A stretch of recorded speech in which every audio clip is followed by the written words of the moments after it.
one was we proud of who we are. There's a tootie tonight. There's a toxic today. There's the one was we proud of who we are. So cool, but they don't get me that. Them the two jam that go different to put that. Don't stop. Martin is from the ring. Make a answer my phone call. But you know the people so they say they don't know. Then when they say you do not know the right, I do not talk. You don't know. That was so sweet, easy and unique. Everywhere we go, we unite. Everybody feeling delighted. Each time I'm talking my dialect, and they make them feel so excited. Anytime they feeling rejected. Can't give me my family, I will like walk. There's the one was we proud of who we are. There's a tootie tonight. There's a toxic.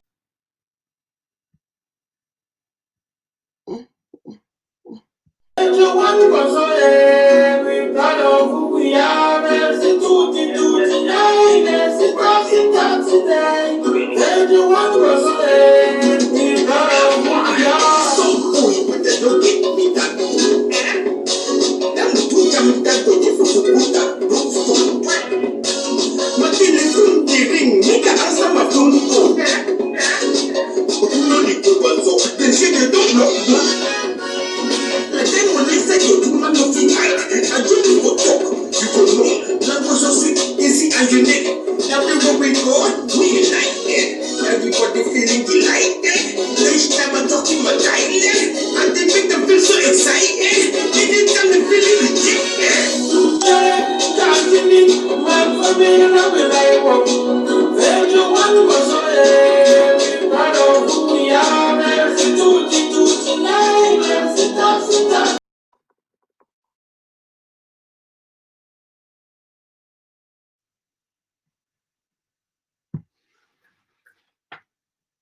Hi, everyone. Good evening. Thank you so much for joining. Thank you, Mr. Tani, Bestos Fongo, Cornell Irene, Gillian. Thank you, Afua. Thank you, Honorine. Thank you, Emmy, Mabesem, Shah, Helene Po. Thank you guys so much for joining. Thank you again for being on time. Welcome to episode 3. Again, I'll take a minute to continue sharing on the different platforms. So if you can please kindly share on your pages so we can get more people to join us. Our guest is backstage and then we will start shortly. So in a minute, we'll start. So please share. Thank you. And I'll leave you with our guest dancing to witty minstrels. Be proud of who you are. Thank you. See you shortly. One was we proud of who we are. There's a tootie tonight. There's a toxic today. There's the one was we proud of who we are. So cool, but they don't get me that. Them the two jam that go different to put that. Don't stop. Martin is from the ring. Make a answer my phone call. But you know the people so they say they don't know. Then when they say you do not know the right, I do not talk. You don't know. That was so sweet, easy and unique. Everywhere we go, we unite. Everybody feeling delighted. Each time I'm talking my dialect, and they make them feel so excited. Anytime they feeling rejected. Can't give me my family, I will like walk. There's the one was we proud of who we are. There's a tootie tonight. There's a toxic. Hi, everyone. Hi, Gaby. Hi, Elvis. Uncle Sandy. Hi, Efwa. Good evening, everyone, and welcome to another episode 3 of the mental health series we've been doing. This is how, if you're watching us for the first time in a while, we have been doing a mental health series talking about mental health within the Cameroonian community, and we are on episode 3. Our first guest was Mr. Tani, who was a cognitive psychologist who thrilled us, who educated us, and who really opened a new world of mental health to us. And we're so grateful for that. And we learned so much. I'm sure all of you can testify to that. Our second guest was Mr. Ndoko Sankara, aka Syrian Nambangi, whose conversation, who calls himself the traditionalist, and whose conversations were thought-provoking. And I think that we touched some nerves, but I'm glad that we did that in love and all of that. So I thank you. And tonight our guest obviously is another psychotherapist, and we'll be talking the health, how to maintain a healthy mental health. But for those who are new to our show, if you've never been, this is the Woman Experience, and I'm so excited that you're here to spend your Wednesday evening with us. What we do here every Wednesdays and Friday evenings is we're trying to create a community, which I think we have succeeded actually in creating a judgment-free community, a community of knowledge sharing through each other's experiences. That's all we do. I'm your host. My main guest is the first guest, and you watching on your mobile phone, your laptop, TV, you're our third guest, and we need your voice to be heard. It's a very interactive platform. Whatever suggestions you have, whatever questions you have, whatever, if you have the answer to anybody's question in the comments, or if you have the answers to anybody's worries in the comments or experiences in the comments, just help the person out by sharing, by answering to that. So we're all here again, the Woman Experience, to learn through our shared experiences. So thank you. And I'm going to go straight into it. Our guest for tonight is Marie Abanga. She's from Cameroon. She's the founder of the Association Hope for the Battered and Abused and Battered, which is in Douala. And she's also the country executive for Global Mental Health Peer Network and the African regional representative as well. She's a person with a lived experience. She has lived. She's currently lives with post-traumatic stress disorder, and that's why she's really pushing hard through her advocacy to make mental health matter in a country where, you know what Cameroon is now, it is taboo to talk about mental health, let alone mental illness. She has known the depths of depression after losing her only daughter in 2018 and shutting down emotionally for 6 months with barely any support. We know our country. In February of 2009, while 5 months pregnant for her last son, she attempted suicide, fed up with what had become of her life. A decade later, she has rebounded to become a psychotherapist and a staunch mental health advocate. So, I mean, let's give a clap for Miss Marie Abanga. She's a staunch mental health advocate, and I think, in my opinion, one of the finest voices currently in our country, using her own lived experience in all she does to raise awareness. She's written 7 books. I actually have 2 of them here. I have Battered, Tattered, but Not Shattered by Marie Abanga, Finding the Strength in What Remains. And I have My Unconditional Loves, My Hurts, My Adulteries, My Redemptions.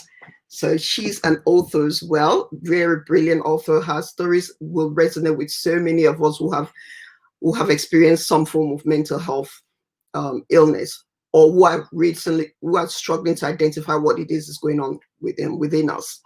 She's written 7 books. I only have 2. She's organized several trainings. She's done hundreds of live and other videos for a lot of you who know her on Facebook. She's been on both print, visual media. She's determined to stop. Nothing will stop this girl. Nothing will stop her from promoting mental health awareness and sensitization and advocacy. And for that, we say thank you, Marie. She's also a lawyer. I mean, this woman wears so many hats. She's a single parent to 3 boys. She's raising some future young girls' husbands. 3 boys aged 16, 14, and 10. And she has an adopted daughter of 16. Guys, please, what an honor to have. She prefers to be called Mag on the show. Hello. Hello. Mag is joining us from Douala. And you guys, so we're going to pray our warriors.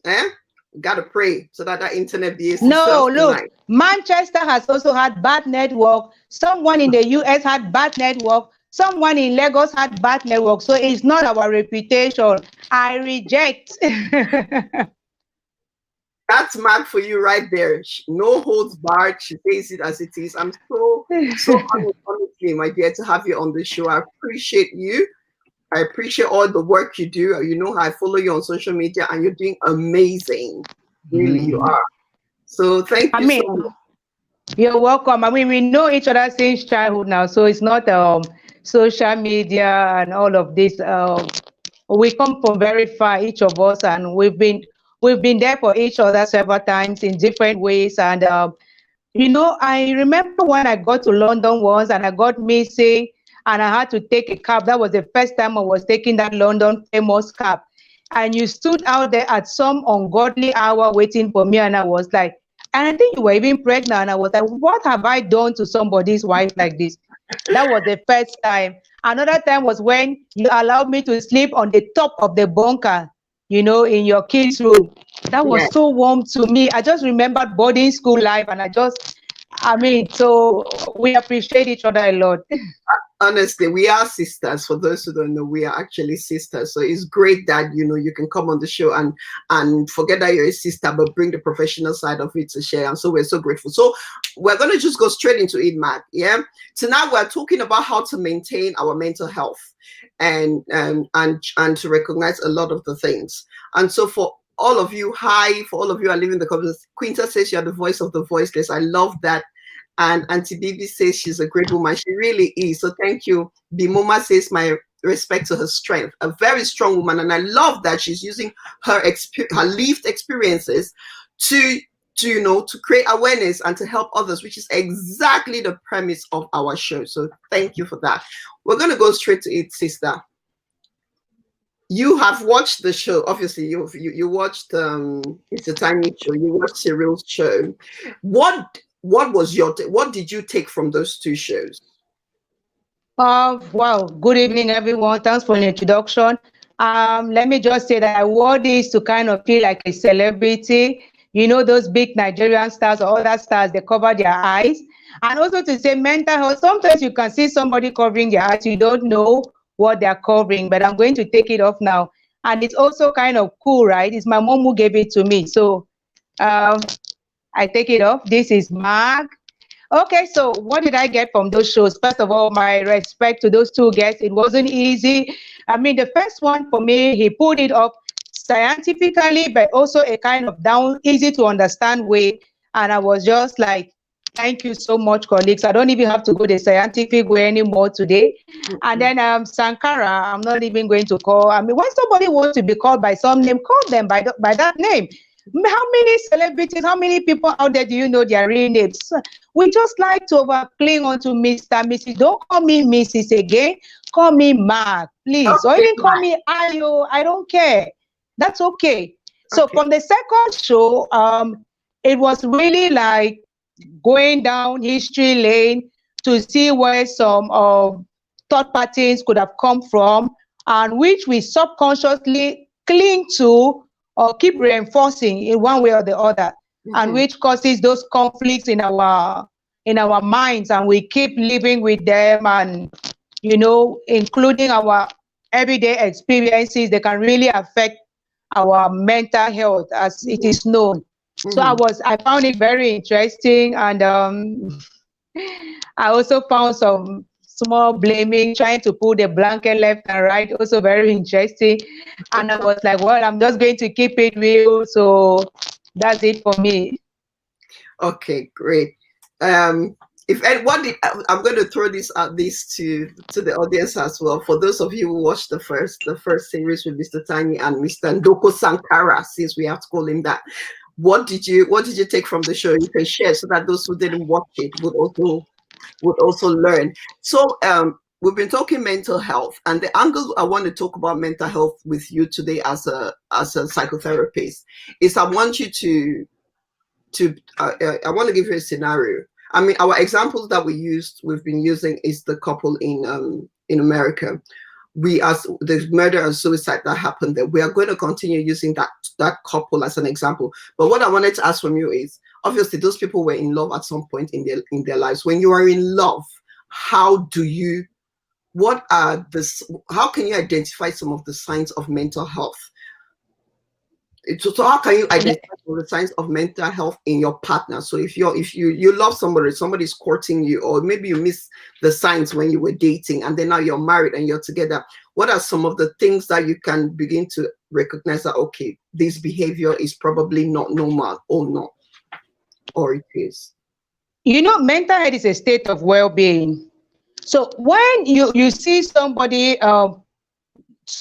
is not struggling to please you, somebody is not going out of their way to just be nice. You know, when we say somebody is nice, somebody is not faking it, somebody is not pretending, that is it. But if you're with somebody and everything they're doing, they're trying to force it, and then maybe they're trying to get to control you, you know, to manipulate you, to I don't know, to put up a face which is not really there. Sometimes, let me use an example. I'm a woman, right? And I'm with a man, and one day I come to his house unannounced, and the house is upside down. You know, but other times when I say I'm coming, he takes his time to arrange his house. And I come like 2 or 3 times unannounced, and the house is upside down. What does that tell you? This is a disorganized man. He will only organize when he's trying to put up an impression, you know. So if you get married to such a man and you start seeing socks lying all over the place, well, that is the man, and you should start paying attention, because when he starts treating his own things like that, very soon, even he's going to treat you just anyhow. He doesn't really know how to take care of things. That's just an example. And sometimes we overlook them, especially when we are dating, because we are like, when we get together, I mean, things will work themselves out. So we don't want to bring up those things because we don't want us trouble. We don't want to lose this relationship. It goes both ways, but I'll talk more from the woman's point of view. You don't notice. If you are dating, for example, and the man sometimes he sleeps, he snores. Snoring is a problem sometimes, especially when it is too much. I mean, it affects your sleep. It affects even your relationship with yourself and with other people. Or he sleeps for barely 4 hours, or he sleeps and gets up, sleeps and gets up. Those are signs, but sometimes we choose to ignore them because we don't want us trouble. Even in your own self, those are signs. Yeah. Those are signs that something's not that. Those are signs that this man may be troubled mentally, or this man may be that he's struggling, that he is struggling. Those are signs that this person may be struggling with something and needs some attention. Okay. Look, if somebody cannot talk to you with a normal voice, he has to raise the voice to talk to you. For me, that's a sign. I don't raise my voice to talk to my kids. I don't see how I'm even going to raise my voice to talk to an adult. I've learned so much in life, and I don't see why I would tolerate somebody to raise their voice to talk to me. Because if you talk to me like this, I would understand, and I would even comply. I would even cooperate better than if you raise your voice. So if somebody starts raising their voice, I will know, oh, this is something. That's a sign of anger management, for example. And if you ignore it, who knows what will happen tomorrow? They blow up. Okay, I'm going to stay on that point, even though I know that I shouldn't. But you know, sometimes when you're passionate about something, right, you raise your voice when you talk. So what's the difference then now between passion? How can you identify passion from anger? Well, you're raising the voice with passion. Bitterness does not come out. Okay. You are passionate about it. But if you are raising your voice to humiliate, to intimidate, to manipulate, to control, bitterness definitely comes out. Because the intention is to make the other person feel defeated, feel less than, feel crushed and everything. So those are two different things. Okay, great. So how would you say this? Let's look, we're talking about how to recognize signs of somebody who may identify the signs from the beginning. How do we identify the signs of a strong person? So, like, we're still at the dating phase here. We are dating, and how can I tell that you are a strong-willed person or you're a weak person? Well, for example, a mentally strong person says no and means no. You don't say no and then you keep coming back. For example, if you live an abusive relationship, you go and you go. If you change numbers, don't change the number back again. If you block somebody, don't unblock that person. If you know that you need help, then you seek help. That's a strong person. A weak person is not even going to admit that they're struggling and that they need help. For example, a strong person is somebody who goes after their self-care, who knows that it is important to do so and so, who even kind of educates themselves, you know, who kind of stays informed.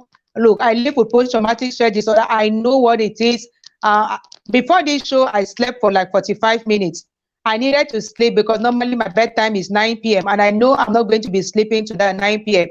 That's what I do. So I sleep, I kind of like talk to my brain, and I'm like, okay, this is what we are going to do. But you know, a weak person is not going to do this. Those are some of the things for me, like, you know who you are. A lot of people talked about knowing who you are, your identity. It doesn't need to be in compliance with any society, any code of conduct, and all of those things. Just be good in your element. Be true to your word. Let your word be your word. You know, and stop judging. Stop making assumptions. Stop drawing conclusions. Stop getting into battles. For me, that's a mentally strong person. Yeah. Okay, so I've been hearing this word a lot lately. I don't know about you guys, but I've been hearing this word a lot lately, emotional intelligence. Of course, I know what emotional intelligence is. How, for married couples now who are probably trying to figure out what's happening with their spouse or not, what is emotional intelligence, and how is it beneficial to really remain in that space and understand it? Well, emotional intelligence, using the ordinary language, not necessarily the scientific language, is just being in tune with your emotions and knowing how to identify them in yourself and, well, in your partner, since we are really talking about, you know, partners where things usually go wrong and stuff like that. And being able to now identify any challenges, the earlier the better, and working on them. You know, there's several emotions, you know, angry, amazed, anxious, ashamed, bitter, bored. I think Mr. Tani, you talked about some of those emotions with him. I love the way he was making it like he was giving you people homework and you were doing the homework. Yeah, but those are those emotions. Being intelligent simply means being able to identify the emotion you are feeling at that particular moment, and, well, being able to communicate that emotion and being able to manage whatever conflict may come up as a result of all of that. It's just like IQ, right? In school, somebody is intelligent when they can pass an exam, they can understand the question, they can give the right answer. Yeah.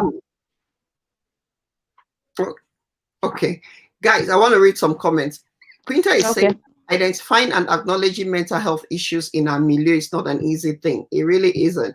Do you think the frequency and intensity, Bimoma is asking you, Mag, do you think the frequency and intensity of behaviors matter? Can people not raise their voices out of frustration sometimes? Of course, people can raise their voices out of frustration, and that's a sign, right? Somebody is frustrated. Is that a healthy thing? Is that not a sign for concern? If you really care about the person, wouldn't you want to help them? I do raise my voice sometimes. I don't mean I never raise my voice. I do. But sometimes, if I do it a lot, I check myself. And sometimes I just do something else instead of raising my voice. I lock myself up in my room, time out. I put on music. I start dancing. So that is like when you have come to learn. And then the frequency is going to reduce. And if you are with a partner who can identify that raising your voice is actually a sign of cry for help, they're not going to raise their voice back at you, because sometimes problems really aggravate when you raise your voice and the other person is raising their voice. Have you ever found yourself in that situation? Yeah. Yeah, it's like a fight. Who is going to help who? Who is going to listen to who? And then it starts to add up experience after the other. But if somebody raises their voice and you can stay quiet, you know, to let them calm down. If you're raising your voice and nobody is talking back, are you not going to calm down? You will. Yeah. Thank you. A lot of people are just joining. Hi, guys. Welcome to the show. We are on episode 3 of the mental health series. And we're talking to psychotherapist and lawyer and mental health advocate, Mag. And in this session, I'm just trying to, what we are trying to do is identify, again, we're going to focus on tips on how to maintain a good mental health. And so that's our conversation so far. Marie, be saying thanks. I think she liked the explanation that you gave. So that's the conversation that we are still just getting into it. So it's gonna get there. So stay with us, Marie. So you see, mental health, right? Mm-hmm. We know in our community, both at home and abroad, it is still an issue. You have taught us how to be able to identify the little things that you missed. So maybe some of us are going back now to the days of when we were dating and probably looking at our partners and thinking, the way he behaves, sleep pattern, is still sleeping well, and that we have identified it. What are some of the coping mechanisms? If you don't want to go down the route of counseling, I know we've talked a lot about talking to people about it, but what in your opinion, what are some other coping mechanisms that we can use if we begin to notice these things in us, apart from talking to somebody else? What else could we do? I'm a great advocate for self-care. I think that we know ourselves better than anybody. I think that we have to love ourselves better than anybody. I think that we can show ourselves compassion better than anybody. I think you can actually tell the counselor, therapist, whoever, what is going on in your mind better than any other person can. So you should be able, especially when we are well, because when I work with people, for example, I was working with some lady the other day and I came up with an action plan. She's not very sick. Well, she's depressed, but she's not comatose or she's not so depressed. She's not more suicidal and everything. And so we came up with an action plan. For example, number 1, getting out of bed. Number 2, cooking. Cooking, for example, we said once a week. I called her yesterday. She had cooked last week, but this week she didn't feel like cooking. Number 3, eating. Those are some people, and this is not a small woman. This is kind of a woman in her late 40s.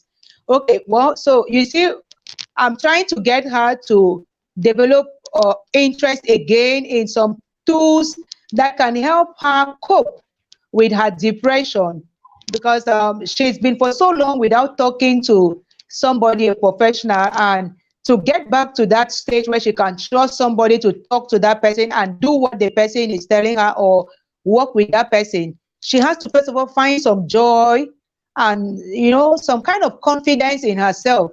Encouraging her to do the most basic things she cannot do again is that. But now when you are well, like myself right now, I live with post-traumatic stress disorder, but this is me. I'm doing all the things I'm doing. What I do to cope, you have seen me dance. I dance at home, I dance in the office, I do sports.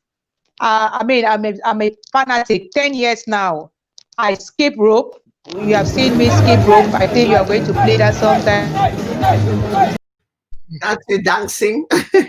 That's me dancing. That was at a walk we organized against rape, and I don't have no problem. I'm a no complex woman. I skip rope with my crops. I don't have no problem with that. So you're encouraging her to find interest in the things that she used to love. Yes, and also in the things that can help you. Sports, it is proven, it's not for physical wellness only, mental wellness. See the way I'm sometimes happy when I work out.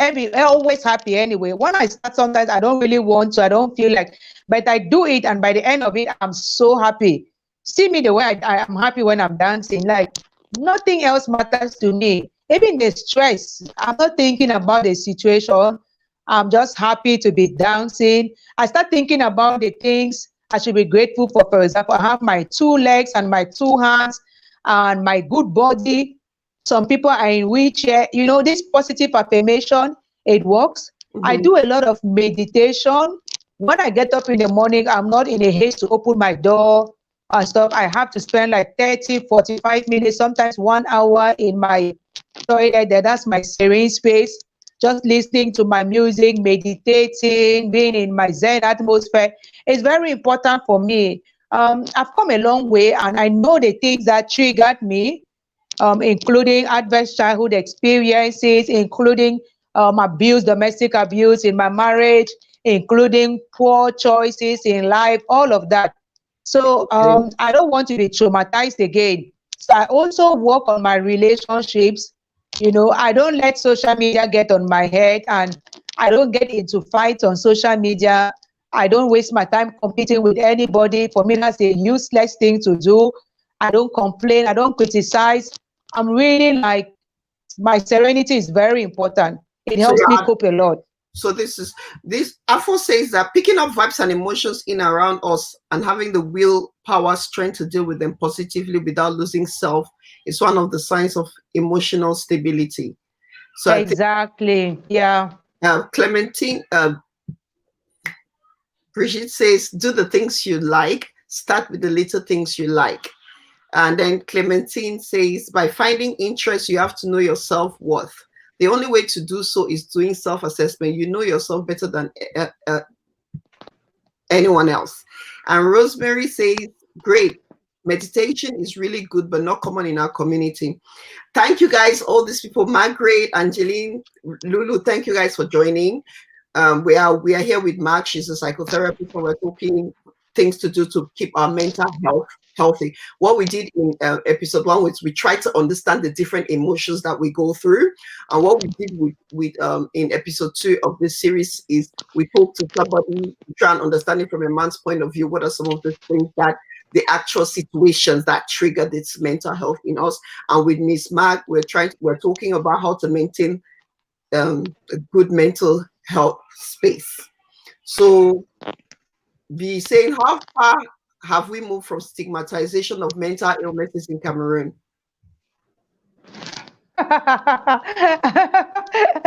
Excuse me to laugh. I don't know. Seriously, I'm going to find out. I'm going to start doing some real research.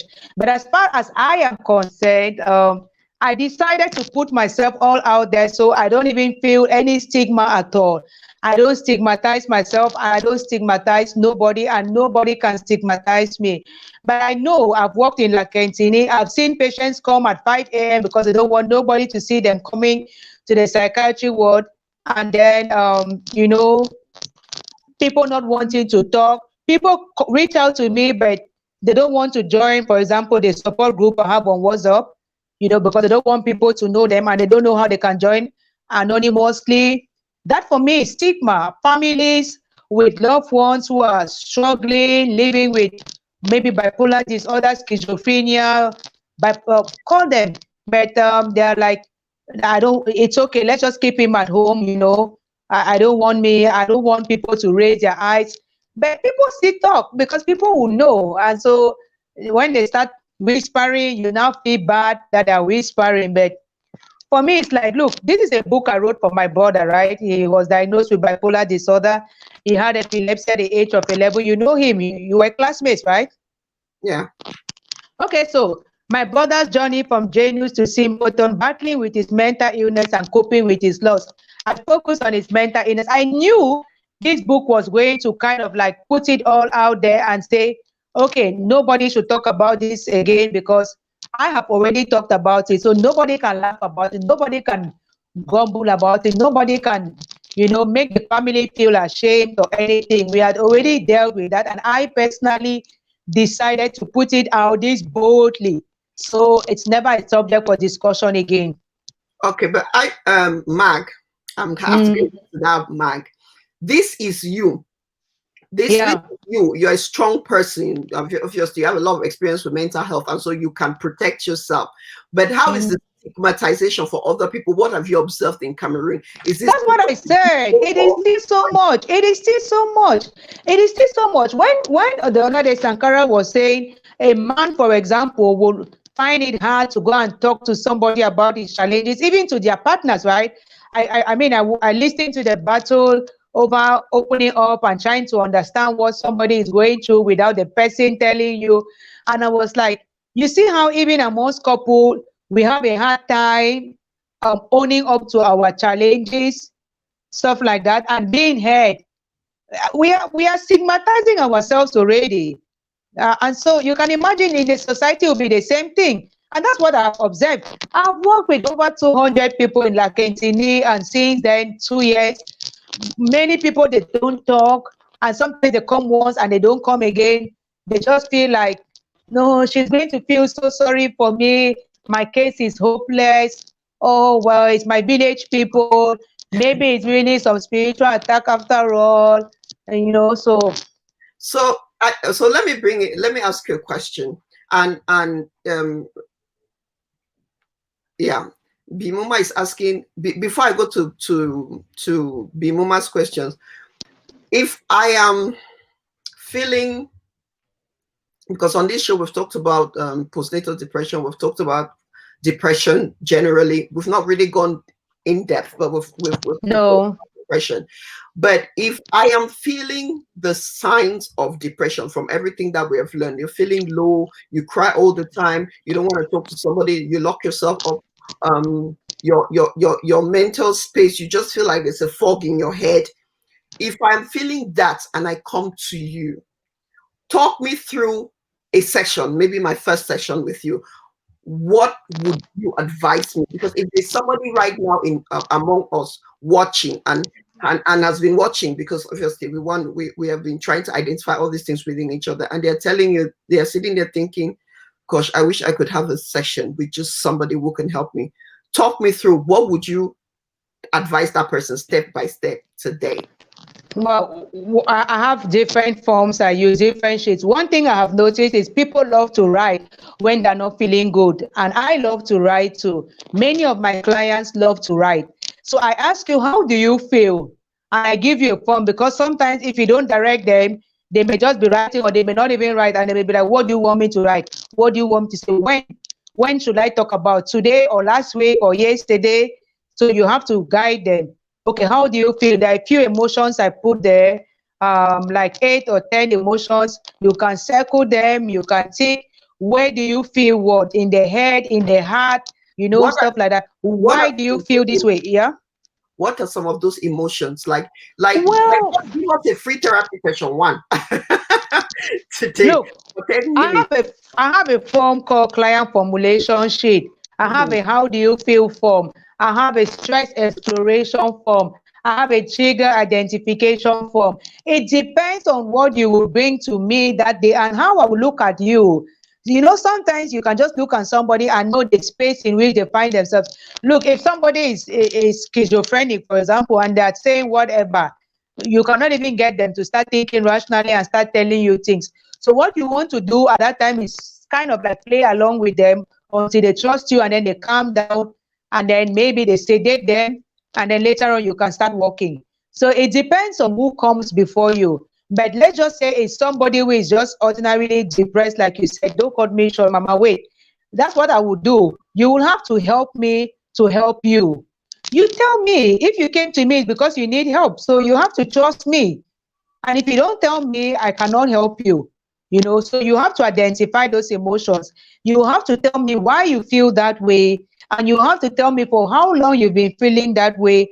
And you have to tell me what you've done since you started feeling that way. And then we are now going to explore together what we can do differently, how we can kind of like assess our progress, and how we can even get other people to understand what we are going through, and how we can even communicate to these people how they can help us. Because people need to understand, people can help. But if people don't understand, they cannot help, Yeah.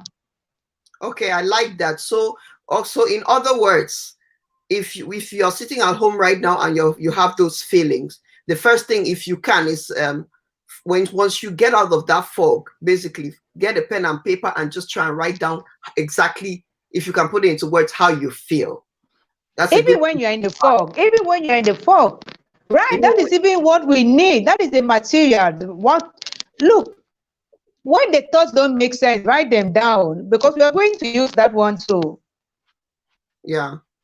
So even when the thoughts don't make sense, write them down. So if you're sitting at home right now and watching this and your head is all foggy and there's so many thoughts, I don't know, from whatever, from the stress of life, from children, from from life in general, because this life is not easy.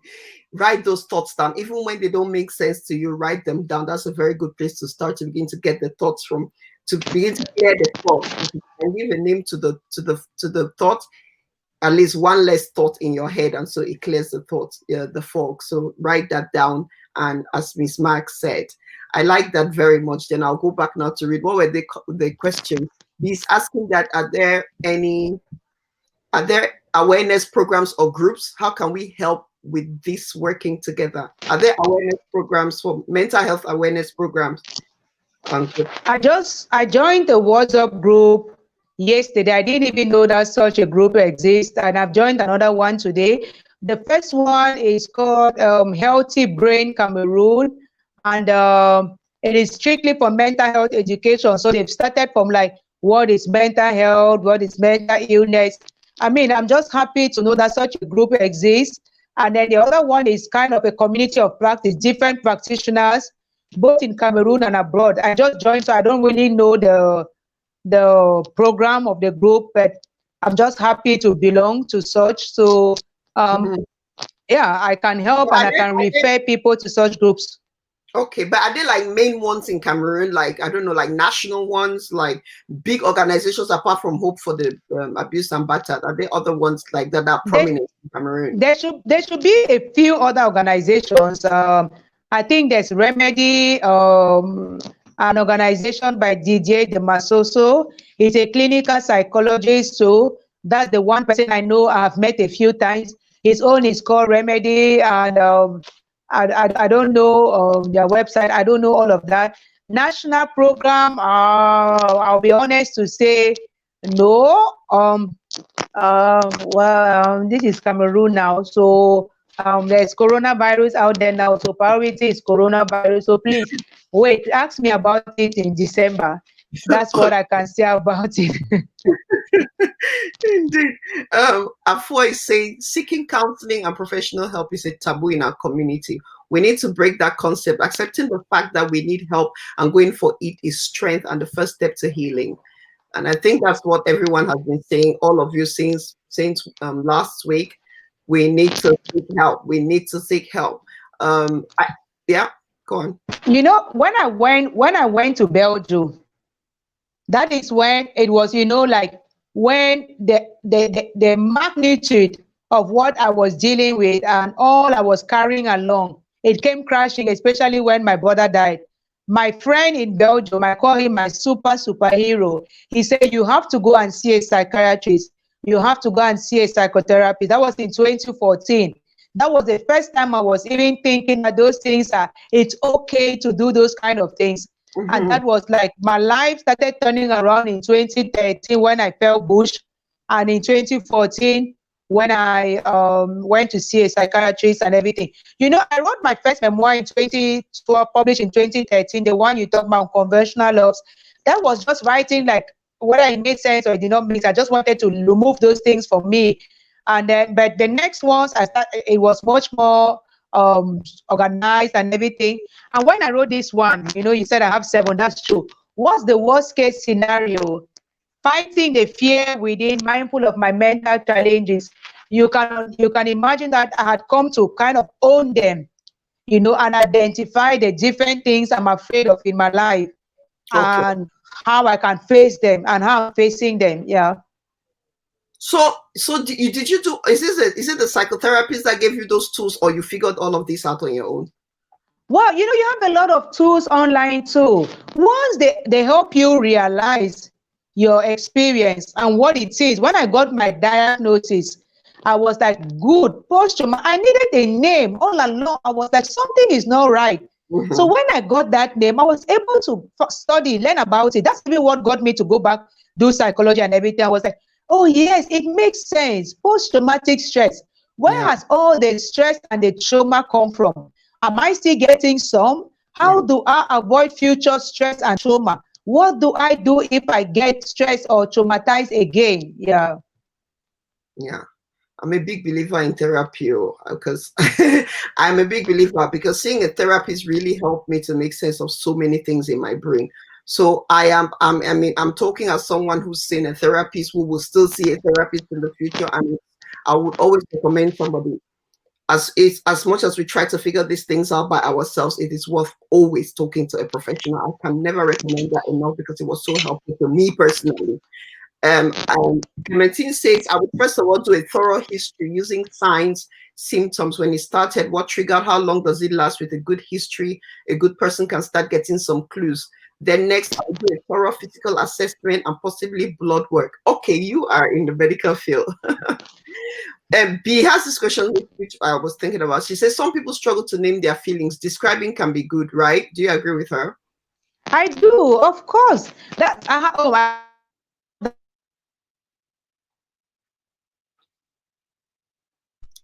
Laugh, laugh. and there is the head, and there is the. Can you get me?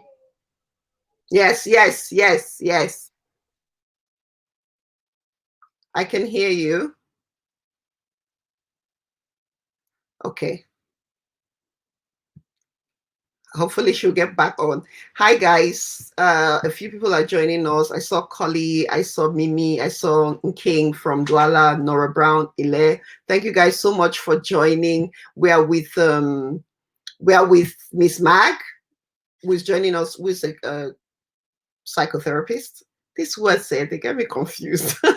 Who is a psychotherapist, and she's joining us from Douala. I'm sure she's trying to reconnect but we are our conversation today is centered around how to maintain a positive mental health space. And what she's really been talking about is how to identify it again, putting a name to it. So some of the things she said is, if it is, even if when the fog, I always describe it as the fog, but you know, when you're feeling heavy, you're feeling whatever way you're feeling, you just know that I don't feel right. It is worth getting a piece of paper and putting that down. Bimoma has added, even if you don't have a word. So if you can't say I'm feeling tired, I'm feeling stressed, I'm feeling nervous, I'm feeling anxious, if you cannot name the emotion, describe the emotion, that would help. So while we wait for her to come, that's really what we're trying to talk about today. And if anybody is right now, as she tries to reconnect, if you've got any other suggestions, just keep giving them, because this past week on mental health, we thought that it would be, it makes sense for us to really to go deep, but not deep, but like a different angle, because we always talk about the big words. Oh, she's depressed. Oh, she's that. But what does that mean when they say somebody is depressed? What does it mean when they say somebody is suffering from post-traumatic stress disorder? What do they mean by when they say this person suffers from panic attacks? Those little things. So we're trying to put a word to them, which we have been able to understand those emotions with Mr. Tanyi. We've been able to anchor some of those emotions to write down to our colonial past with Mr. Ndoko Sankara, and today with Miss Mag, we're saying, okay, we've identified those. How do we keep that space? So if you have any recommendations while Miss Mag tries to reconnect, just be putting it there. Meanwhile, because I'm sure she's going to come back this time around.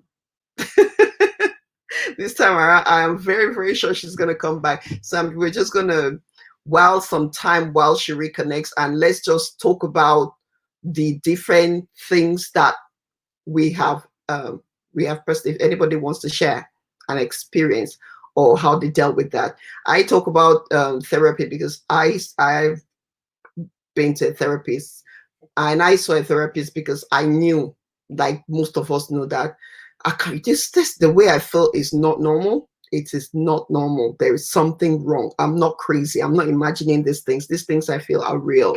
So, and that's why I sought help, and she was able to give me the tools to be able to recognize those emotions in me as they start. When I start feeling anxious, I can trace my thoughts back to say, okay, this is what triggered this emotion, and find something, in my case, music, find music to get me out of that mood and bring me back and center me, you know. So I was able to find those tools. I don't know about you.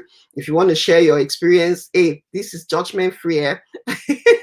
So be willing to share. I'm really hoping. Let me give her a call and hopefully just to find out exactly what's going on. You know, when I'm talking to somebody and then they get disconnected, I feel very embarrassed. I feel very embarrassed. So you guys please bear with me because it just makes me feel like, this is not professional at all. Even though it's not our fault, but it just makes me feel weird. But let me call her. It's time for you to grab a cup of tea and come back, if you don't mind, while I try to get back to Marie.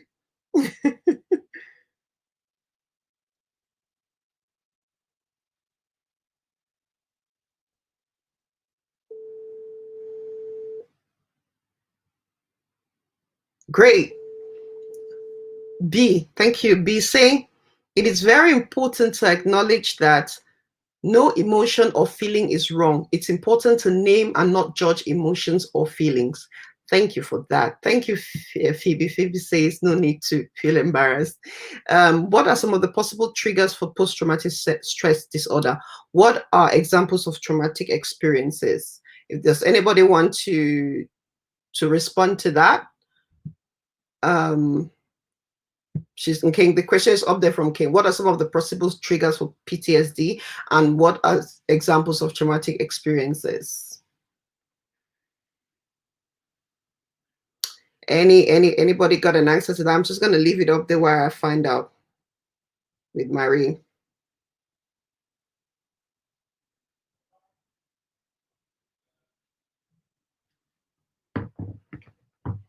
It really does.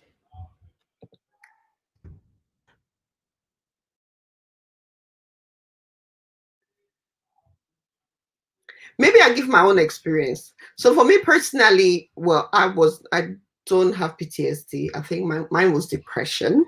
Mine was depression from, it was postnatal depression. That's where mine started from. But B's come to the rescue. B says rape, physical abuse, accidents, etc. as some of the possible triggers for post-traumatic stress disorder. Rape, physical abuse, accidents. Phoebe says near-death experiences. So I think the second part of King's question is what are examples of traumatic experiences? So that lack of sleep, lack of rest, burnout. Brie, are these your examples for post-traumatic stress disorder?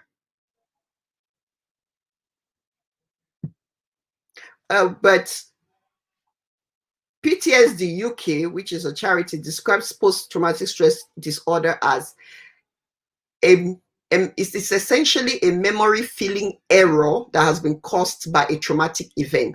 So something traumatic happened to you, like you were raped, and then something would trigger that memory. So maybe you watch a movie and a woman is being attacked in similar manner that it happened to you. That could trigger that feeling of, like Mr. Tanya said, you get the physical sensations of how you felt when that happened to you. So that is what PTSD is. Be saying emotional abuse, especially severe emotional abuse. And I think, which brings me, B, let's talk about these guys. Emotional abuse. Can we talk about, I don't know what's happening to Marie. I'm calling, she's not picking up. So I'm just hoping, fingers crossed, that she's trying to reconnect. But why she reconnects, because we are almost at 9 o'clock. Let's stay on this emotional abuse, please. Can anybody identify or give us examples of emotional abuse, please? Can somebody give us examples? It will really help. I know quite a lot of you who are here. Should I start calling your names because I can see you on my screen? Should I start calling your names? Acknowledging and accepting that there is an issue is a huge step towards getting help. A lot of people who go through mental health issues live in denial. Sometimes it's because of the stigma behind it, or they may be thinking that they are too strong to be depressed. This is not a taboo subject and shouldn't be treated as such.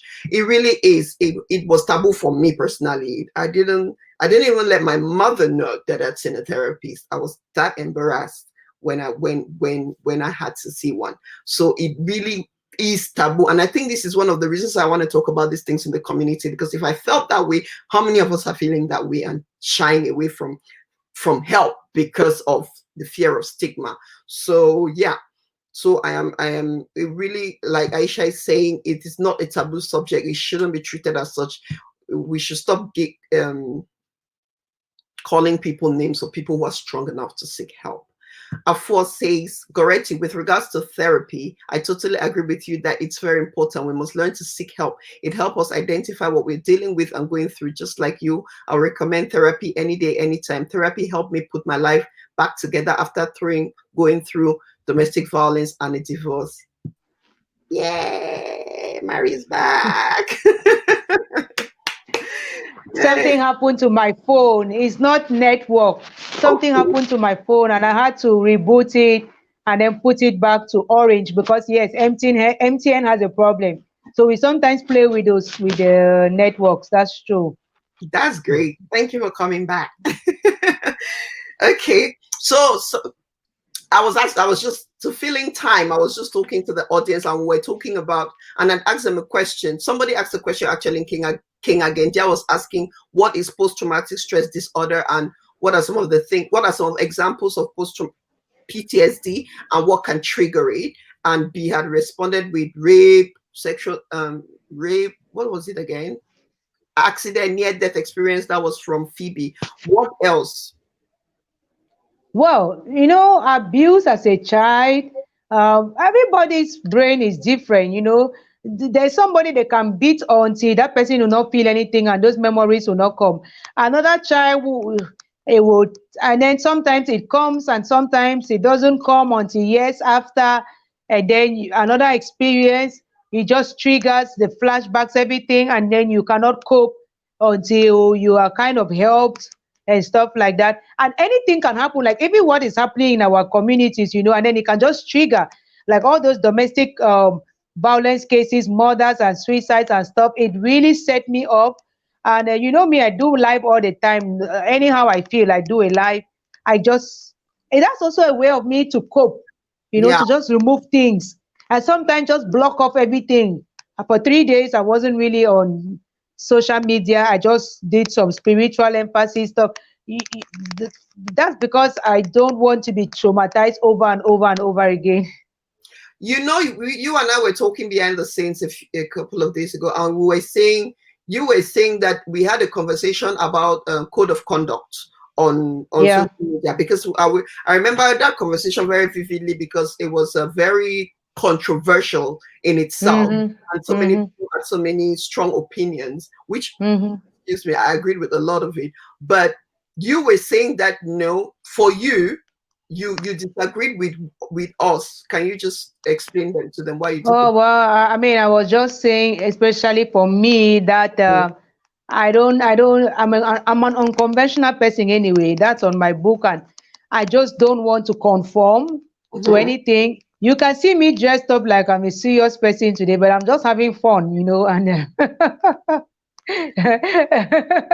I mean, I'm like, this is my off shoulder hair tie. I put hair, although they were saying, oh, when we go for this white man hair, we are doing away with our. I'm just like, whatever, anything that just makes me feel good in my element, I'm good to go. I don't normally put makeup, but I said, no, I'm going to have fun. I'm going to put the makeup. And my daughter was laughing, said, you finished and I'm going and sleep. I said, well, I'm going on a show. So no, when we subject ourselves to a lot of these things, or how should I behave? How should a married woman behave? How should a church woman behave? It puts so much pressure on one, and then you are chasing what? Keeping after the what? Joneses, after the what? Mary Magdalene, after, I don't know. So I just don't keep after anything. I refuse. I'm giving myself permission to be as magnetic and magnificent as I can be. As long as I'm good in my head, I'm good to go. Because if I'm not good in my head, I cannot even go, right? Mhm. Can you be good in your home there with your kids and everything if you're not good in your head? No. Yeah. Okay, so even if you have to come and dance and show your boobs on social media, if that's a coping mechanism for you, cope. We're If I not going feel, to have that have you conversation. not seen? We're Have talking you not about seen? Have mental you health. not seen my videos with? I've even taken a picture nude to send a message like, stop blackmailing people with their nudes. What is this whole thing about nude? What is it on the nude that you want to see to the point where you blackmail somebody with their nude? I've done that. Ah, I dance every day. I deliberately don't wear a t-shirt. Even when I start adding the flaps, that's when I want them to show. So people see it and know that, oh, well, those are flaps and so what? Is it your spirit or your body and all of that? It's true that religious people will say it's a temple of God, but man, I think the temple is the real thing inside there. Do good. Some people will wear even the hijab and then, so Anyway, so in the comments, they are still talking about emotional abuse, and I think a lot that tells me that a lot of women want to talk about it. So let's talk about emotional abuse. Let's focus on that. yeah. You know, Mm-hmm. Brigitte is talking about examples of emotional abuse is insulting, name calling, threats. And Bibi is saying emotional abuse can make you withdraw or have low self-esteem. Mm-hmm. It's saying examples of emotional abuse are humiliation, negating, criticizing, control, isolation. So Mm-hmm. all of this on emotional abuse, how do you, who is going through emotional abuse, what would you advise a woman who is going through emotional abuse right now, or a man who is going through emotional abuse right now? What would you, as a therapist, put on your therapist hat? What would you advise them? How would they cope? What steps should they take to be able to save themselves from that? If I realize that you are still in a space where you can reclaim yourself and separate yourself from that abuse, if somebody insults you, that is on them. You insult Mark today, you know very well that you're wasting your time.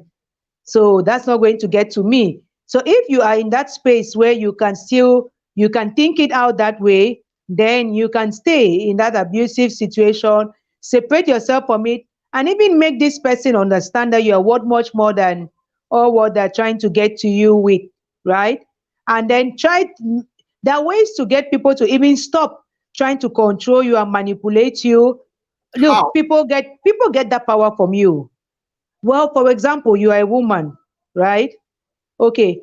If you are not doing anything, I don't mean something that must bring money, but just anything.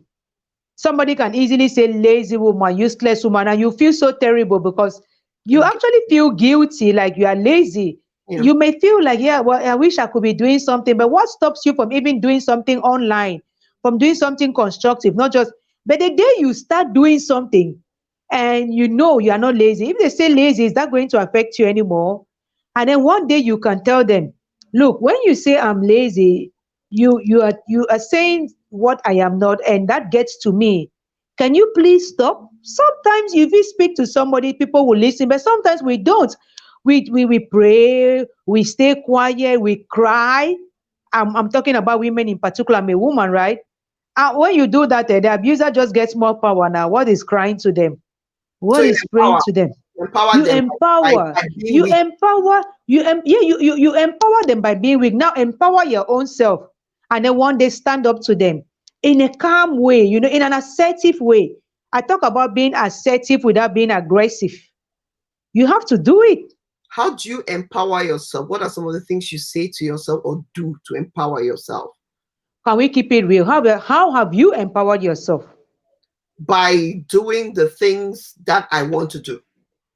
Okay, so there's something somebody can do. I have a staff who does cake, for example, and she said she was once in a relationship, and the guy was like, oh, we have to meet on Sunday afternoon because that's the only time I'm free and everything. And she was like, that's the only time I also have to do all these commands because during the week I'm doing an internship and I can't give it up. And he was like, so if you cannot give up your Sunday afternoons for me, then that's it. And she was like, okay, well, then that should be it. Because, well, she's not going to stop making her cakes. I mean, just at dating level, you want me to stop doing something that empowers me. It's not necessarily for the much money, just Mhm. to be with you. What Mhm. about when we get married? Some people even tell their women, stop working, Mhm. or you work and you give them the money, or Mhm. no, you cannot go back to school, whereas they had promised you can go to school. And then, and then soon the abuse starts coming, right? The babies start coming, so you cannot go back to school anymore because of the babies now. And so that, like, you see, useless thing, lazy thing, worthless thing, and you really feel like that's what I have become. So you feel really defeated, not only by what they're saying, but by the reality of what you have become. So that's actually what makes their words hurt more. That is what makes it hurt more. But if you start to pick yourself up, look, there are a lot of free courses online, right? Even doing live videos like this. Most people watch, most people follow. Just do the thing because you love it. Gradually, you learn from those people. You also give strength to people. Yeah. By the time you finish, that person does not even have that time to. You just fall on the bed and you are sleeping. Whether they're saying what to, and if they touch you, you are like, no, I'm sorry, I'm tired. They start being scared, like, where is this power coming from? Who is this person? Or one day you say, I've had enough. I'm taking a break. And you go away for like 3 days. Look, there's so many tools, so many. Tools. Collie says, Marie, moral decadence can be demonstrated by carefree and reckless behavior in public as on social media. Nudity is an embarrassment, not only on your part, but on the onlookers. Let's respect ourselves as women. Collie. That's her opinion now. Me, I don't go by it, so I don't have no problem. Okay. And Aisha says, bang on, Marie. I said this in one of Goretti's mental health talks. People certainly express how they feel differently. One can say or do something on social media and others may think they are mad. No, we can talk to that person in the background, but please, please, please do not condemn or judge them in public. Some comments have gone up before Tessie. Tessie says, you're her kind of girl.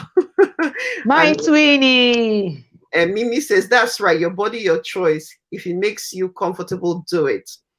Let me go down to King, who was responding to it. King says, because I was asking how we empower ourselves as women. King says, having a vision, dreams, keeping them alive and following through with them. Yeah, you owe that to yourself to follow through to what those things, this is actually one of my ways of empowering myself, because I had all these doubts. I've always thought I really wanted to have a conversational show, but who want to hear me? Those kind of things. But then I just thought, if it's putting you, follow through. Whatever the outcome, anything of it will be a plus. And so I agree with you on that, King. If you have a dream, you have a vision, no matter how insignificant you may think it is, just follow through. Because I believe, again, spiritually, if it is putting you, it is because somebody needs it. So that's how I've ended up with 7 books. Yeah. I don't care what the sales are. I'm just so proud. I've written 7 books in 7 years. Yeah, that's one of my beliefs. If it's put in me, it's because God wants it to impact somebody. So I owe it. It's a duty. I have to put it out there. Anna says, I read lots of self-development books. I have time to myself to reflect, and I also spend time to be grateful for the good things that are going well in my life. I like that. It's that thing of positive thinking, that staying positive. There was a show you did with somebody, I've forgotten her name. It was really about that. On positive thinking. Yeah, Mimi is Miss Positive Thinking. Oh, okay. Okay. Yeah. Mimi Kwepo. I love that too. Okay. Yeah. Efwa says, donating everything I had except a car and clothes is the most rewarding and empowering thing I've ever done, and will do it again likely next year. Efwa, come on. What? You donated what? Everything you had? How? Your why? How? I know somebody who did that. I want to know what was the motivation, because that's a huge thing to do. Minimalist. Yeah, but say what's life about? I've watched that documentary on minimalist. It was on Netflix a few years ago. But I just think it's not everybody that's called to be a minimalist. Are you joking? Yeah, well, it worked with F1. Even with me, I have a certain number of clothes I can have. This is all my wardrobe behind me. There's no more. I don't have suitcases, nothing. Anything above that, no. Any new thing comes and old thing goes out. Sometimes even just go out without anything. I have 5 dresses, 5 shirts, 5. That's my number, 5. Wow. Mimi says foundation is key and then positivity. So what do you mean foundation? Foundation. Like raised or what? But no. Look, remember when we're talking about foundation of a relationship, for example? Yeah. talking about healthy and unhealthy relationships, right? Yeah. And I was telling you, if the foundation is not right, then you are heading for disaster. It's like when you are building a house, if the foundation is not right, it's not going to stand for long, it's going to collapse. Even if you can keep fixing and arranging things along the line, it's very good, very important that the foundation be set right. Like you Mhm. talk to each other about your likes, your dislikes, your strengths, your weaknesses, your love languages, all of that. Talk, set that foundation right. Mhm. Which brings me to that thing you said about communication styles and crisis management styles. Mhm. Mm-hmm. People communicate verbally and non-verbally. Mm-hmm. People communicate by what? Body language, that's the non-verbal. Mm-hmm. People communicate by signs. Mm-hmm. People communicate even by silence. Monks, they communicate by silence, right? Yeah. It's not silent treatment like when somebody is angry, they say, I'm not talking to you. No. Somebody may want peace and then they just stay quiet when you are talking. I love those kind of people, because me, I'm the talking person. So when I'm talking sometimes and you're just quiet, well, it helps me to talk quickly, finish, and then think about what I have just said. Mm-hmm. Because sometimes when you're talking, you may not really be thinking about what you are saying. You just want to let the things out. Mm-hmm. So you need to know how each of you communicate. There's some people who hang on to something, like family photos and souvenirs, albums. You remember when we were growing up, albums? My son, for example, he had his baby album until the pictures got back. I don't even know all the pictures. Yeah, that album has gone everywhere. I, Mm-hmm. I, I cried when my things were burnt up, for example. For Mm-hmm. me, it was like expressing loss. Mm-hmm. People cry to express something. That's a way of communicating. You need to understand how you communicate, and you need Mm-hmm. to understand how the other person communicates. Sometimes we have crisis because we don't understand that, and because we don't understand it, we keep conflicting, we keep hitting our heads, Mm-hmm. and before we know it, it's abuse. One person is out and all of that. Efwa says that going back on how he says going through divorce and people fighting on furniture. So I called charity to clear the whole house. There was nothing left to fight for except the kids. Clementine, I like that. She says, keeping them empowering herself, believe in yourself. I'm following my passion and people call me crazy. I'm living my happiest life and I'm using this to try to motivate others. Positivity is my thing. I know that so well. I I know. saw a video of Clementine, a short one. I think they Oh, were yeah. celebrating their wedding anniversary or I don't know what else. And I was like, wow, look at my girl. I I like so love that. Sorrel says, what if getting to know our mission on earth and making it a priority could be the foundation to avoid women getting into this abuse? This is beautiful, Sorrel. Like, I wish we knew this kind of things growing up, right, Goreti? And we didn't even rush into relationships at the age of 18, getting married, rushing to get married at 21, 23, just to tick some check boxes and celebrate um, 20, 30 years together. And you never know now. People say na roof the cover house. So you don't know what goes on in that house. I really feel like right now I know my purpose and it's my priority. So any relationship I am in is like, well, yes, after my purpose, me, my purpose, my God, my children, my family, fit yourself there and work your way up. That's just me now. So Okay. it will be very difficult for me to be abused. Yeah. So far we've been talking, we talked, we've tried to talk on the little things to do to maintain a good mental health space. I just want to know, as my audience, as you're watching, my guests, I hope you're following, and this is logical and it's making sense, because again, it's a conversation we're learning through our shared experiences. But before I go to my next point, let me just read this point, which I'm thinking, Ifa says, I learned that we are prisoners to things. It's true. Of course, of To what course. extent it's true. Are we not even going to leave all of these things and go? If somebody tells me now they like this dress, I'm giving them anything. Me, I'm so detached from That's brown you guys, cargo. some of you are really good at that, detaching yourself. I don't know, I We can got there. from all my shoes. That one I need divine intervention, but okay. But I understand that, and I really respect people who can do that, but it is not as easy as you who are making it No, seem. it is not. No, no, no, no, no. It is not, of course. So I want to, because again, our example has been the couple in the US, and this question Onike is asking: is there any relationship between mental health and criminality? Aha. Look, it goes both ways.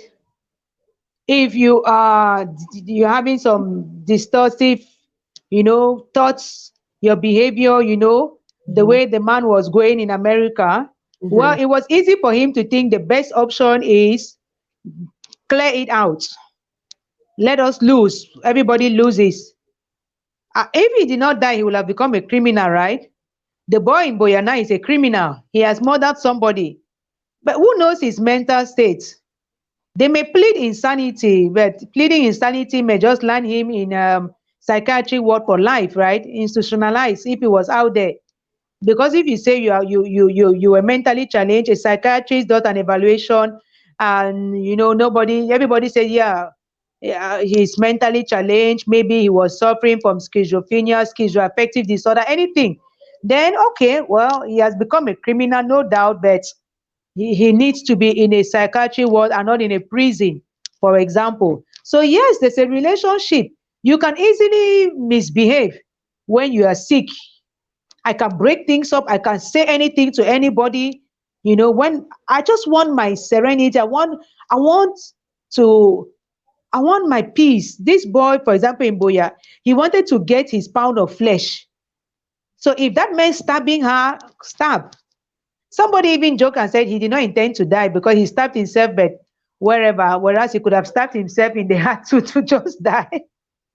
So means that he had some mental health challenges that may have gone on. Indeed. Look, we just don't want to call them by their names. When you have anger management problems, and this guy had, because the relationship was an on and off one, just like the guy in Nigeria had, just like Takam had before he even left Cameroon, he already had. Our spouses have, or some of our family members. Yes. We just don't call them by their name. It's like, well, that's how he is. So when he gets angry, he goes into a rage. I was talking to you about stages of anger, right? Look, even children, when they throw tantrums, you did not give birth to a child and that child started throwing tantrums, did you? No, they learned. The child learned that if he throws a tantrum, they will get what they want. And then that throwing tantrum thing becomes like a habit. And then the more they do it, the more they want to do it, because the more they do it, the more they get what they want.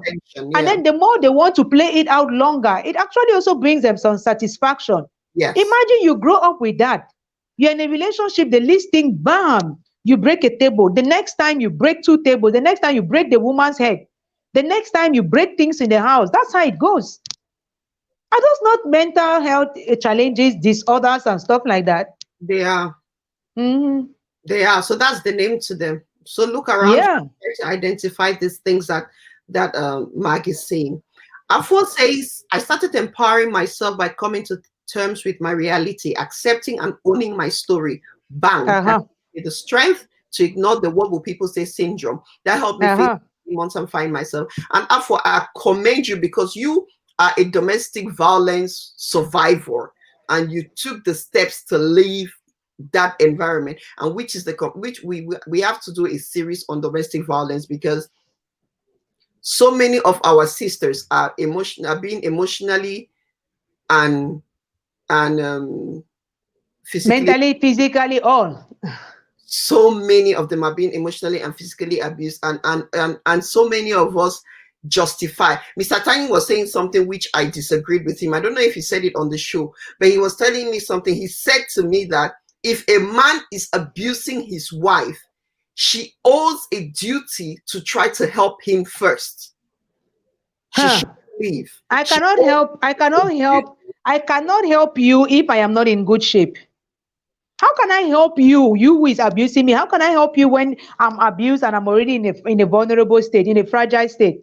No, me, I help myself first though. I took myself out completely of the country, even altogether. Out. But did you not try to, and okay, let's divert a bit into domestic violence. Problem. And anybody who has experience in that, chip in here. When the abuse started, did you not try to help? Help who? The man. You know how you try to save your marriage now. So you try to pacify the man. Maybe if he slapped you the first time, you were like, and he comes crying and say, I didn't mean it was the devil, it was the alcohol, it was you didn't. My own didn't play out like that. No, honestly, I did not try to help him. I'm very honest, I did not. Right. Maybe that's why I left very fast, like 6 years for me. I did not even know that I should be trying to help him. I wanted to help myself because I felt so bad that I got to that stage in my life. I was actually seeing my own responsibility in getting into that kind of situation. And I wanted to take myself out and help myself so I could be strong for my children. The people I needed to help, my children, not the man. Unfortunately, yeah. So, Mr. Tanya, if you're watching, the women don't agree with you. We don't. This from a psychologist to a therapist. You don't need to help the man. You need to help yourself. You need to be selfish and think about yourself. Tessie says we Cameroonians are leaders of societal abuse. Tessie, break it down. Play with people's psychology by criticizing and deciding for them how they should live their lives, what is acceptable and not acceptable, etc. All of that is societal or community abuse. It is a free world to an extent, and people should live the life that makes them happy, especially if their actions don't intrude in your own life. Life is too short, Marcel. In short, we go all day okay. We go all day okay. Sorel is saying, thanks for sharing this. Fotio, I think you're responding. Positive mindset, knowing self-value is the key. I think he's responding to how to empower yourself there. Sorry, I missed so many comments. Gunkeng says, besides Lakentini and Centre Jamon, what other mental institutions exist in Cameroon? Has there been any research on mental health in Cameroon, and has it been declared a public health emergency?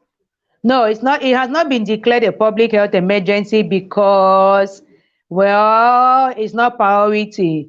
It is still starting to be acknowledged, and a lot of private institutions, medical institutions, like the Baptist people, they're doing stuff, but since they're not doing it with the government, it's not kind of like, propagated, and you will not see it on billboards like you will see COVID, or you see cancer, or you see all of those things. So yeah, you have Lakentini, you have Jamo, you have the regional hospital in Garoua, that's for public.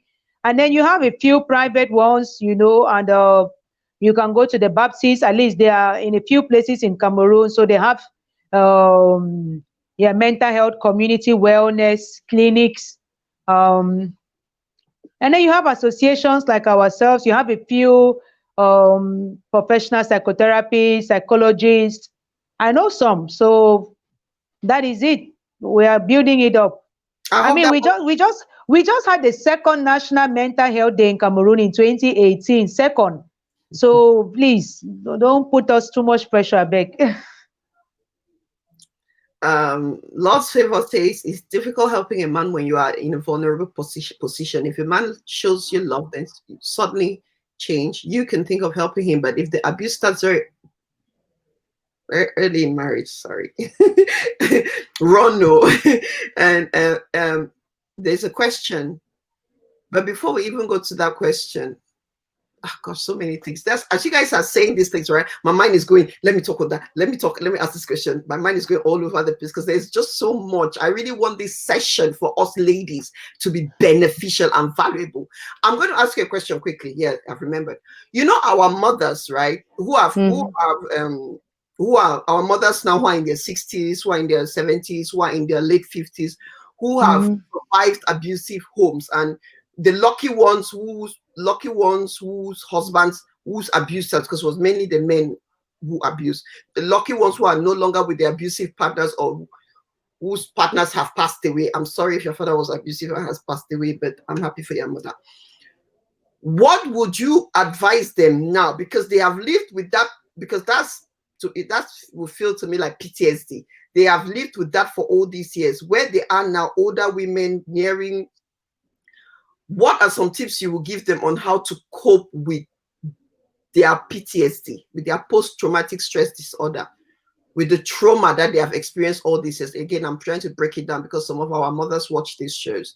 What are some coping tools that you can give them? This is way past it. Like for yourself, like some of the things you have done, what would you give? Well, they are free. First of all, they are free now, right? Yes. Those who are Okay, free. so write it everywhere. I'm free. I remind myself I'm free. I'm freedom. I'm free. I'm free. And when you are free, what can you do? All you want to do. You can do all you want to do. Don't stop. If you want to take dancing and dancing live, 41 doesn't mean nothing to me. 60 should not mean nothing to you. Please dance. If you want to even go out, go. If you want to go to Creepy with one or two girlfriends, go. Do things. Don't bother about what society or your in-laws or all of those. That's what I'm going to tell them. Look, mamas are on their way out now at that age. So there's nothing to complicate there and say maybe you need some medication and stuff like that. If one day you can sleep for 12 hours, sleep. If one day you sleep just 4 hours and you think, well, you cannot really force it, don't force it. Drink hot chocolate. Just pamper yourself. Self-care, best care. That's all I will tell them. Mommy, so basically, mommy, if you are watching now, so not time for live your life. If you want shack your one man shack, if you want go cook na your arrow, cook, chop. You know, this is your time. If you are picking the talk to no make sense to your head, make them go for corner. Mommy, this rest years of your life, now for you, for enjoy your life. So Mama. enjoy your life and be selfish about enjoying your life. Uh-uh. Enjoy your life in the way where you know how. That's what my sister is saying, right? Right? This is for our mothers, because a lot of our mothers watch my show, especially on YouTube. And I thank you, mommy, all of you who are watching. Thank you for the prayers. I see your prayers every day and I receive them, and I thank you. You're encouraging me so much. So I appreciate you. Thank you. Yeah, I really wanted our mothers to hear this, because a lot of them have lived through abuse, and Divine says that my dad it has effect on me till today, but I'm grateful for life, especially for my mother. Yeah, which is part of it. Guys. Oh, also, Afo, I'm calling you now. Don't say no. Mark, I'm calling you now, because we're working again on a series on domestic violence. I am begging survivors to come and have this conversation. There are so many people I know personally, and I have heard people's stories who are being abused, but who have been physically abused, like physically battered, who are putting up a front. And I don't even know, we're talking about emotional, how to keep a healthy mental space. I don't even know what to say to those people right now. But Mark, anybody, what will we say to those women who are currently going through physical abuse, and for some reason they haven't yet found that courage, like Afo, like yourself, to leave? What would you say to them now? How do they maintain their mental health before they go mad in that marriage? Let me joke with you. I'll tell them to pray. Let me joke. Is that not what they say? Let them pray. Just pray. What else can I say? Seriously, what can I say? Well, the other thing, honestly, is you need intervention. Look, it's for each person to decide. If you want to stay there, and the partner is one who can understand, who can listen to somebody. You know, when Tanya was saying some elder or some community person, you know, people, because we don't want therapy, so we keep going back to community, to elders, to friends. Okay, fine, go there. If they can listen to somebody like that and talk to this person and say, if it doesn't stop, I'm going. If you don't go, you will die now. Have we not seen many cases of women who have died in there? Some have even left and they have been followed and chased down, like that woman in America, and killed. So it is something like, the earlier you can put a stop to it, the better. It is your life at stake, not your reputation, my dear. Okay, when they bury you, would they put a placard there that survived 15 years in marriage? No. And then what? And then what even? What does that placard do? The placard on the grave, what does it do to you? All those things they write there, then what? Let me live my life, oh. I'm gone. I'm free. Collie says, live or rest in perfect peace.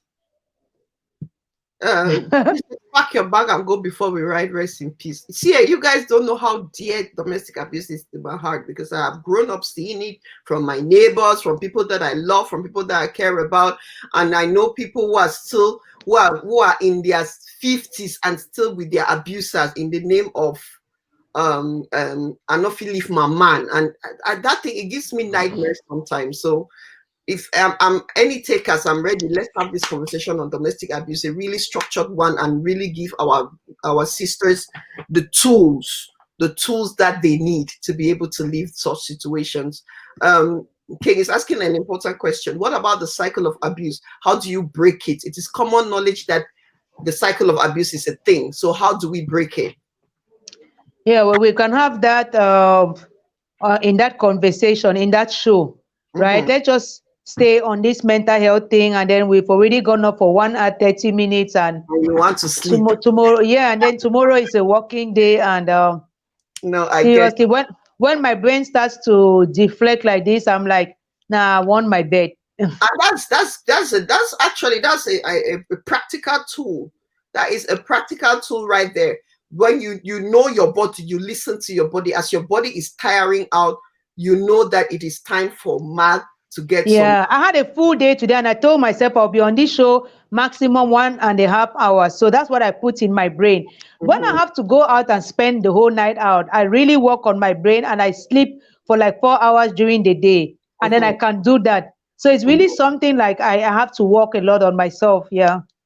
Maybe the next show I will work for 2 hours, but today I'm already tired. No, but I thank you, and I really thank you. No, I know, but just before we go, I just want us to summarize in your own words what we've talked about today. Well, we've talked about identifying signs of mental health challenges. Because actually, to be well, you need to know the other side, the risks of the other side. Okay, not to be well, but when you are well, it's good to know what can happen. Especially with mental health, we don't even want to fall sick. So when you know the signs, then you can prevent them by doing what? By taking care of yourself. And we shared some practical examples, especially from my life, and then how we can cope in stressful situations, and how we can communicate better, how we can identify challenges. We've talked about all of those things. We've looked at different scenarios. We've used a few examples from the cases that have been going on in our community recently. And I think, well, everybody can write down the lessons they have learned so far, maybe from the 3 episodes and from what has happened. Because for me, when things like that happen, it's for us who are left alive and behind to learn. Shooting stones and blaming is not helping us, because we can sit like that and that kind of thing happens to us too. And we are like, how did it happen? But what did you put in place when those things happen? Did you even learn anything? Did you think intentionally or consciously about it? Did you take any notes down? You know, like I told you in the morning, do your homework. Yes. And then share your notes. Yeah. How many people do homework? There's something happen, and like, oh my goodness, how could this thing happen to me? Did you learn? Did you know that this thing can happen? That is why we are having this conversation. So I'm like, oh. See, you are a special guest. Tessie says, Tessie says you are A. So you go kill me. Our guest speaker, we don't tire before we. We don't get tired on this show, but then we need to come to an end. No, I just really want to. There are so many comments I haven't read. So after the show, please go back and read the comments. So many people. I will tomorrow. I will read them. Not after the show. Tomorrow I will. I'll find time and read and write and reply to them. I do appreciate people interacting too. It shows the interest that even if it was a closed subject, people are beginning to open up, and that's very important. Because people who are watching will also think about maybe other people they know who may need help, or they have family people, all of that. So it's very important. Yes. No, I'm really grateful that you came here to talk about. So, I mean, in summary, she summarized it. I'm going to let you go, Miss Magwell. I'll continue for a short, a short time with the rest. If you call me Miss again, you pay fine. Because even age-wise, I am not. too big. Yeah, no, it's true. Come on. Look, I'm you not people should saying stop picking it. some of these wine man things. It's for what now? I must. The miss is for what? Sorry, Mag. Bye bye. Where everybody take care of yourself now. Don't bother you too much about what society says, all of that. As long as your head is peace, Afua, my sister, all the best, and everybody in here now. And I'm there. I mean, you can contact me. You can find me on the Amazon everywhere. Type Marie Abanga. Write to me on my website. You can send WhatsApp even, and I will just get it directly. So thank you so much for hosting me now. Yeah, let me be that special guest who gets tired before the host says bye bye. You rock. Thank you, Quinta. Thank you so much, everybody. I need to go. My day starts sometime at 4 o'clock. That is something you don't know. My brain wakes up at 4. Yo, you need to rest, Mama. We'll talk after. We'll talk tomorrow. But thank you so much. We appreciate you so much. Thank you. Okay. All Bye right. bye. God bless. I love her. I love how she doesn't mince it. She doesn't. She tells you as it is, and she expresses how it feels. I just really wanted to stay a little bit more because of all the comments. But obviously, we've been here an hour and 35 minutes, and so I'm just going to wrap it up. But I think what I really wanted for this conversation, with Cyril's conversation, Doko Sankara's conversation, I was saying that we will have our day to just talk. And as women, because I know that majority of our audience is women, it is very important that we have these little sessions now for just us to express the things that bother us. And I think that our mental health is so important. I think with these 3 sessions, we've been able to really understand how important it is to keep a positive mindset and a good mental health, mental state. And I cannot stress that enough. I am so grateful how respectful we all are in the comments and how much we are sharing. My goodness, honestly, I don't know, but I owe all man for this. So yeah, one man. But I know I'm really, really, really grateful. And the comments are really, really amazing. Ladies, hands up who wants us to have a proper series on domestic violence and emotional violence, because that thing is so dear to my heart. Short of calling names, I know too many people who are putting up a front but really going through this. And I really think that we need to stop making it taboo and just put it out there so that women or men, because men are being abused in our community. Men are being abused, but we can take away that stigma, or at least start because that particular thing it is so devastating when you are close to somebody who is going through that. Your heart breaks every time, and then you're so frustrated because you can't help, or you probably don't need I don't know, you try everything and you can't help. So hands up for anybody who wants us to have that, please. I really want us to talk about it. As Edith is saying, yes, true. Especially as we get older and more responsibilities, our mental health is faced with a lot of challenges. It really is, ladies. We need to look after our mental health. We need to look after our mental health. We need to look after our mental health. But there's one thing that I learned from Cyril, which is that we need to be each other's keeper. I don't know if it was him or it was somebody who said that in the comments. We need to be each other's keeper, because sometimes when we are in that fog, I call it the fog. I'm sure by now you can recognize it in whatever words that it applies to you. But when I'm in that fog, just a phone call from somebody or a simple Goretti, how now? How are you? How's your day? How are you? It can get me out of that fog and make me really think about how I am. Just a simple how are you can sometimes reset my brain to think, how are you really, Goretti? And then, so we really, really, really, really, really need to be each other's keeper. What can I say on this show? What can I say, ladies? Thank you. To our mothers, we need to be, I'm going to say this. A lot of our mothers, especially us who are lucky to still have our parents alive, a lot of our parents, father and mother, but especially our mothers, have been through a lot in marriage. they have been through a lot, and majority of them couldn't leave. They couldn't leave. They have dealt with abuse, they've dealt with stigmatization, they've dealt with bullying, they've dealt with countless really traumatizing experiences. They dealt with rape, but we don't know that. We are children, right? We don't know that. And we continue to look at them through the lens of a child. I'm saying this to say, as we are getting older now, we should begin to look at our mothers through the same lens we look at ourselves, through the same struggles that we go through the same fears that we have. If we look at our living parent through that lens, I think that we will be a lot more understanding of some of their decisions. We'll be a lot more tolerant of some of their excesses, and we'll be a lot more patient and loving. It is very important. Our mothers, as I grow older, I look around the women who are around me and I realize, wow, these women have been through a lot. And so let us be kinder. Let us be kind, especially to our mothers, especially to those of us or our aunties, mother figures in your life, the aunties, the women around you, because before they got to that point, they've been through a lot mentally. And on that note, we're back on Friday with 13-14, since they say I should call people the names they want to be called.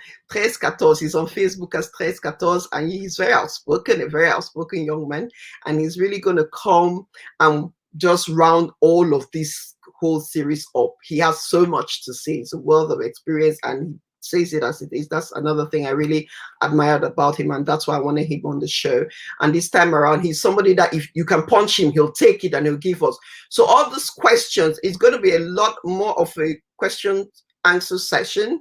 So all those questions that we've wanted to ask men about things that don't make sense to us, that our men don't answer, and that we have trouble understanding, get those questions ready. Let's bombard Trace so that he gives us all those responses. He's going to be our punching bag. So let's come ready to punch so that by punching him, metaphorically, he will give us those answers that we need. Ladies, I love you. Gentlemen who have been watching today, I thank you, and we'll see you on Friday. And don't forget to like our YouTube page, subscribe to our YouTube page, and like the Goretti Experience page on Facebook.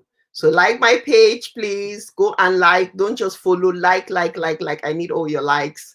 Thank you so much, and have a wonderful, wonderful evening. Oh, it says 41.